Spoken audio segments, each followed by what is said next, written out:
man, so ahead of the fall off, man, I sat down with some of the homies and we discussed what are the best J. Cole projects up to date. On the panel I had the homie Devin, who's a dope creator and also is nice with a pen. He does poetry as well. I write music reviews. I'm a poet as well. So my poetry has been either liked or supported or shared by folks like Wale, Absol. One last thing I want to share too, I forgot to mention. I used to work for the executive that ran Pharrell's festival. I was one of the students who got their student loans paid off by Pharrell Williams in like 2022, I think it was.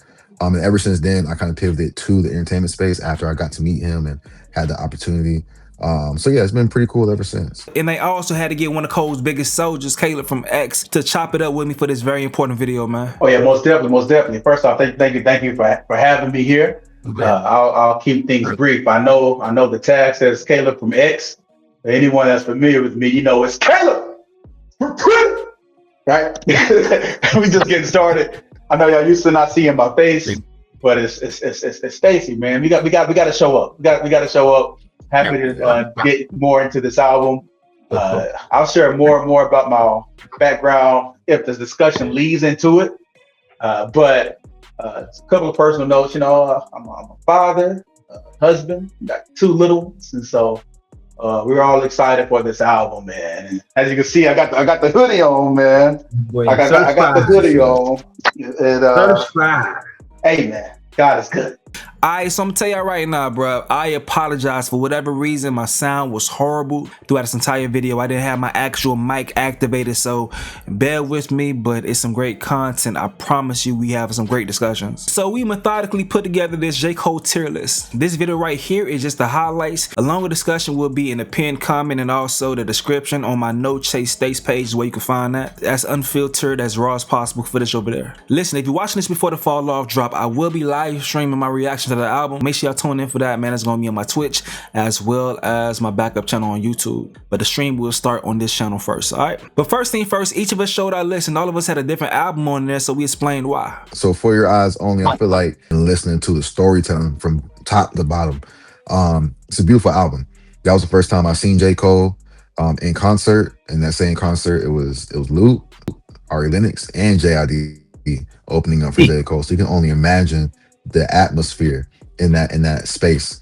But yeah, so it was an amazing album. It's personal to me because of how I relate to it. My goddaughter's their father is currently incarcerated, so being that you know, I kind of had to step up in that aspect sometimes, just like J. Cole did for his homie who passed in that story, for his daughter, homie's daughter. It resonates a lot. Now, I know how Cole fans are, so let me preface this. These are not what I think are necessarily his best. This is what I personally feel. These are my go-to when I go to Cole. Number 1, 2014 Forest Hills Drive. Man, automatic certified classic. When it comes to Forest Hills Drive, the reason why that's my number 1 album when it comes down to Cole is because that's the first rap album I've ever listened to with the woman, top to bottom. And 10 years later, we're both that same woman. We're married now with 2 kids, right? And so that lets you know that album carries a special place in my heart. So 2014 Forest Hills Drive, of course, first made history, right? Historic album. Can I get my hot take real quick? I'm sorry, go ahead. I could. Go. All right, cool. Appreciate you. Because it actually has to do with Kendrick Lamar and J. Cole. For context, I think Kendrick is my number 1. J. Cole probably like my number 2. And so my hot take is I think J. Cole is a better storyteller than Kendrick. And I mean that with all that's a hot take. I'm telling you, the reason why I say that is because J. Cole, when you first listen to a song, you know, he's talking his shit, you know, he's rhyming, he's flowing, but then he sneaks up on you. Like my perfect example is Brackets. That whole song, he's talking his shit. But that last verse, he hits you with that motherfucking knockout. He sneaks up on you, serious. And what he says is always poignant. What he says is always detailed, it's beautiful, it's on point. is very good at storytelling. Kendrick is great storytelling too, but I feel like we expect that. I'm not saying we don't expect it from Cole, but like we already know what we're going into. We know it's going to be a conceptual, really deep, really like visual type of thing. So I'm not saying it's not like anything beautiful to expect from Kendrick. We know that, but Cole, we know Cole can do it too. But he's like in the middle between Drake and Kendrick. Cole can do the poppy stuff, but he can also do the deep storytelling stuff. Sometimes you don't know what you're gonna get. Sometimes he give you both, but when he give you that story with the pop, it's like a punch to the face, and it's so good. Cole is better with the storytelling because it's the way he does it. But I'm not gonna discount Kendrick either. But that's just my opinion. I enjoy them both, but hey, this gonna blow your fucking mind. You need to go and listen to the warm up. The reason being, Power Trip is the end of a series. It's a storytelling song. It's the follow up to a song called "The Girl of My Dreams." It's called "Dream." I even wrote a song "Dreams" for you. Okay, so just so I don't kill y'all with the bad audio, man, to sum up my take, I let it be known to bro because he didn't hear the warm up that Power Trip is a follow-up to J. Cole's song Dreams, all right? And that's one of the reasons why I feel like Born Sinner is one of J. Cole's best project, or is his best project. It's because of his ability to go ahead and be conceptual, make the same conceptual song that feeds his core fan base and the lore that he's already created within his own world. But that same song can be consumed by the casual fan as a natural smash hit fucking song. And also it was a natural progression from J. Cole making Workout. People criticized him for making a cheesy hit record to go ahead and finally release his project. This was another song that he wrote every single bit of that song and also produced all of it himself. But it showed that he was able to make a commercial banger while also being true to himself and not straying away from his core. You combine that with the entire concept of the album that many people don't really understand. It's plain in their faces, but J. Cole's private with his life, so you don't understand that he's talking about actually dealing with temptations while during a tough time with his now wife. He explained these things on the Inevitable podcast where he was broken up with her while dealing with this new fame. But in the back of his mind, he knows that's who he wants to marry. So he had these songs like Runaway, which is amazing. It's breaking that whole thing down. Forbidden Fruit, dealing with these temptations and things. And also him trying to fight the urge to assimilate to what's going on in the rapper image, like Chaining Day. Like so many different themes that he explores, but in a very digestible way that has replay value, and still to this day people go back to Born Sinner. It hits like none other. Then you have the lyrical tracks on there, That Boy Spaz. You also have the legacy track on there, Let Nas Down, that everyone knows the backstory about that shit. Like it's so much legacy within that, while also serving the casual fans at the same damn time, while also serving the hippity hop lyrical miracle fans. That's the reason why I had Born Sinner so high on my list. But once again, man, apologize for my audio, alright? But let's go ahead and get to the discussion about the tier list, man. This one right here was tough. Does anyone feel like the comment should be higher or lower? Because based on the votes in the number scale, nothing landed in the detail. Everything else was up, seeing up. So should the come up be lower or higher? Yeah, I'm going back through the track list now because as soon as I'm seeing that all the way down there and I sit right with my spirit, it's some joints on there I really, really like. If we're comparing Cole to Cole, I've seen him do this. I've seen him execute this at a much higher level on the very next mixtape. And so I think we kind of got that pretty accurate. Like I like it. I like that where it's at. I agree, bro. I agree when it comes to the come up. It's not a shock to him. That's just beginning. And if Cole, if you watch this right now, bro, you should be happy that you are better than your beginning. Does anyone think Might Delete Later should be higher? Devin, what you think? Might Delete Later feels like a mixtape. Doesn't feel like a complete project. But it's not a bad project. It's not as complete as everything else, though. So it's not as, but it's just not a complete project. Yeah, man. I'm in alignment with bro. Like, I don't think that it should be on the same tier as the come up. I think it's a step above that. But yeah, I'm good. I'm good with it being C. It should at least be a B. It should be a B. So how we have it? What's on the left is above on the right. So you have Might Delete Later above KOD. Nah, Might Delete Later. No. No. KOD, what Cole did conceptually there and the writing there, what might delete later lacked for me in terms of just the concept, KOD provides. And so although it's a very dark album in my opinion, it's still like just immaculate art, immaculate songwriting. Like Brackets is just, in my opinion, a top 5 J. Cole song. Objectively, KOD deserves to be way higher. They're probably gonna kill us if we leave that where it's at. I'll keep Mike Delete Later where it's at, because I love Mike Delete Later, but I think it's just an appetizer.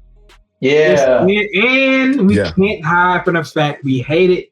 We don't want to talk about it. And I hate to be the only person that talk about the same shit. It's forever unclean. It's like staying forever.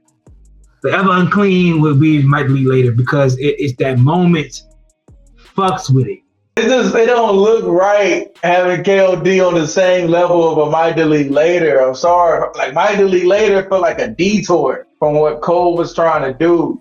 KOD felt like deliberate. It felt consistent. Where would you move KOD on this list? It has to go up to a B. Like I don't talk myself into it. Like that's cool. That's an amazing project, man. B, but above. Is above anyone? Sideline Story and the off season, if I'm being real. Honestly, I agree. KOD would have to either be an A or a B for me. I agree with where it is. I'm fine with where it is right now, honestly. Come on, talk to us. What about you, man? Where we going? The rest time I love KOD more than I love All Season First Listen to the project. But playing back, I think I like Off Season more. I said earlier that it's like a B-side buffet, but when it comes to the actual concept of the project, KOD was right. It has pivotal moments in J. Cole's career, especially when it comes to talking about Edward, his mom dealing with substance abuse, and also his mother's relationship with his stepfather and wanted to kill the nigga because of this shit. So I think about that, and then the there's a lot of songs on there, like some of the best songs that he's ever wrote on that project. I love the deep cuts from the off season, but the emotional stakes aren't as high as KOD. So when it comes to that, for really evaluating J. Cole's career in totality, I would have to give the nod to KOD. The Sideline Story is B. I think it'll be fine with B. I think it's fine exactly where it is, honestly. Kind of like a taste of what we were going to get for the rest of J. Cole's career, especially as he was on the come up, no pun intended. But it definitely felt appropriate in the sense of like where it is right now to B, it feels appropriate. It's not his like best work, but it wasn't bad at all. Even for the reasons y'all listed earlier, where you were expecting something different from J. Cole, more of the Friday Night Lights, but it still isn't a bad project, you know. So I think B is definitely fine. I agree. I agree with that. I think it's definitely where it's at. Like it's not Cole's best project, but it's not his worst. Similar to what you said to I want to say, was it the off season you mentioned on, or I forgot which one you mentioned? If you add two or three songs to it, the off season would be, you would look at it differently. I feel that way about the Sideline Story. Instead of adding to, if you cut 2 or 3 songs, amazing. Bro. If you remove that Jay-Z song, the Jay-Z feature, Mr. Nice Watch, you remove 2 others, like it's amazing. It's perfect. I have no complaints. Next one is For Your Eyes Only. So For Your Eyes Only, we moved higher on the list. Devin, this was your top album. Tell me why this should be higher on this list than Fifth. I ain't gonna lie to you. I think it's fine. Right where they go as far as like, I mean, in depth, yes. As far as storytelling, for sure. But we talking about like braggadocious rap, like J. Cole can do. If you look at like 2014, or you look at Born Sinner, they deserve to be up there. For Your Eyes Only is more of a personal album to me. It's more of a personal album. And I think it's perfectly fine at A. Is that the warm-up before it, if I'm correct? That's warm-up, right? Right before it? Yeah, I haven't really listened to the warm-up for real, so I'm not going to say whether it deserves to be before the warm-up or not. I'll let Caleb decide that. But I think For Your Eyes Only is just fine at A, honestly. Yeah, I'll be brief. Like I agree. I like something that Devin said earlier. A song's ability or an album's ability to make you feel something when it comes to with KOD, and that's why he gave it the nod over the all season. Is similar to that my reasoning when it comes to the warm up. When it comes to For Your Eyes Only, that's such a real story, and I relate to it. I admire the storytelling. But when it comes to the warm up and where I was when I heard some of these tracks, it just takes me back. It just takes me back to certain time periods. And that was a transformative album for Cole. That's where most Cole fans became Cole fans. That was the one that really put him on the map. And then later people found out about the come up. I honestly, I go back and forth. If I wonder if this should maybe be S tier. I love the album because as far as how I live with the album, and it's very rare you go back in time. Me personally, I had to go back in time to experience it. Yeah, man. And that shit became a part of my daily listening. This shit was just a mixtape. Yeah. I get up. Mm-hmm. Look, out in the class, in the windows. Like you have songs that shape his career in this project. That's the only reason why it goes above For Your Eyes Only, in my opinion, because it's just songs that shape his career. Those were the songs that if they made it constructed the right way, made it to sideline story for what it would have been, it could have been possibly the best opening lyrical album of all time, conceptual album of all time, because he has the tracks. That's one thing that I hate about the J. Cole discussion when it comes to his discography. He has the songs, but the sequencing is a problem when it comes to people wanting to look at everything. The songs are there. The output is there. You can't pick another rapper and try to go song for song and say, "Oh, J. Cole can't do that." He can do that and probably even better. The sequencing became a problem because based on where he was signed to and the expectations of the record label, they wanted something from him. He didn't have the liberty of releasing Section 80 as an album, which I love. I love Section 80. Mm-hmm. That's an album. Classic. I love it. But he didn't have the liberty of doing it. Friday Night Lights could have been an album on the same level, better than Section 80 for sure. No, but because it was. But because of who Jay-Z was and because of his business ventures, Jay-Z wanted something more than that. And that's the reason why a lot of songs got buried in a warm-up. A lot of songs got buried on the next album we're about to talk about right now, and that is Friday Night Lights. So, Caleb, so Friday Night Lights move up on this list for you? Well, let me think about it quick. Yeah. Okay. Yeah, man. Where? I got Friday. I think Friday Night Lights to be ahead of Born Center. I got Friday Night Lights ahead of Born Center. First of all, three of these are amazing. Mm-hmm. Like, in my opinion, these are three classic projects. That's fair. Just like how powerful like these albums are. I remember Eve in the Inevitable series. He said for Eve personally, he has that as his best project. You and Eve agree. You and Eve are in agreement on there. Like they both agree that. Well, you both agree that that's Cole's best album. But that's what we're talking about. Like you're not wrong either way. Just for me though, like I'm going Friday Night Lights. So you put Friday Night Lights at the best. Oh no! Oh, slow down. I'm just saying. I'm just trying to figure it out. No. We still gotta love yours, man. I'm sorry. Like literally, I've seen it. It's too much. It's too much. Like 2014 Forest Hills Drive. We talking about? Cole has records that went diamond on that track with no video. All right, so let me put it like this. I'm gonna rank all three because it goes together. For me, Born Center has been number one. Based on the production alone is insane. Lyrical ability there and the depth as well. Born Sinner is like the perfect mix of everything J. Cole has to offer. It's right there. Next would have to be Friday Night Lights. The samples on Friday Night Lights, the samples is insane, yo. Like the samples is man. crazy. And then I'll put Forest Hills Drive. It's not a bad album at all, but like you look at the features, just based off the features alone, you got to put Born Sinner and Friday Night Lights ahead of Forest Hills Drive just off of the features alone. But they're not bad projects at all. They're all great, all S tier. So you got Born Sinner ahead of Friday Night Lights? Yeah, Born Sinner, Friday Night Lights, then Forest Hills Drive. Let's get to the arguments. Let's get to the arguments, though, because I also have Born Sinner above Friday Night Lights. But let's do some quick. We all have different rankings slightly. Everyone, 3, 2, 1, you will tell your score for each album. So right now, number 1, Born Sinner. Number 2, Friday Night Lights. Number 3, Forest Hills Drive.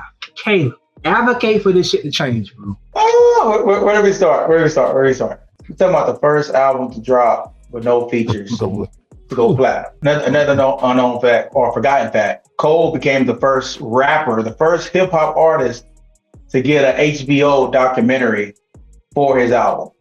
No other rapper or even artist in general was doing documentaries for their albums. Well, y'all remember back then there was an HBO doc that was done for this on 2014 Forest Hills Drive. Remember that. And then after that, we started seeing other artists start doing getting documentaries for their projects. But that was another change that came as a result of Cole going against the grain. Number 3. It was the first time we saw an artist just drop an album without a roll. Well, he had a rollout for it afterwards, but nobody knew that album was coming. Like it was a surprise drop. This is the album where when we talk about things that we appreciate about Friday Night Lights and things we appreciate about the warm up and just the authenticity of his story and his storytelling. He encapsulated all of that on Forest Hills Drive. Like he took you from the beginning, his adolescence, up to where he is current present day at that time. And he walked through that story effortlessly while creating hit records like GOMD, like that was a hit. A hit without a video, we're talking about a diamond record. We're talking about a record, an album that so crazy that was also a concept album. Mm-hmm. Like Kendrick, one of my favorite bars from Kendrick when he talks about how y'all let a conscious nigga go commercial while only selling a conscious album. Like that's what Cole did. Like that was still a very socially conscious album as well, all throughout that. Like everything you appreciate about just an artist in terms of the storytelling, the writing, the way it was structured.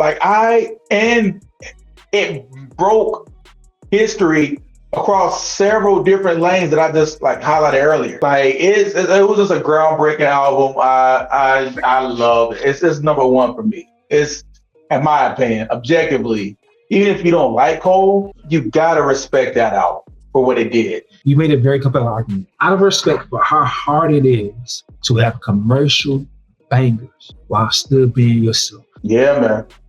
I gotta put it. That's real. I gotta do that. I gotta put Forest Hills Drive or Friday Night Lights. How do you feel about this list?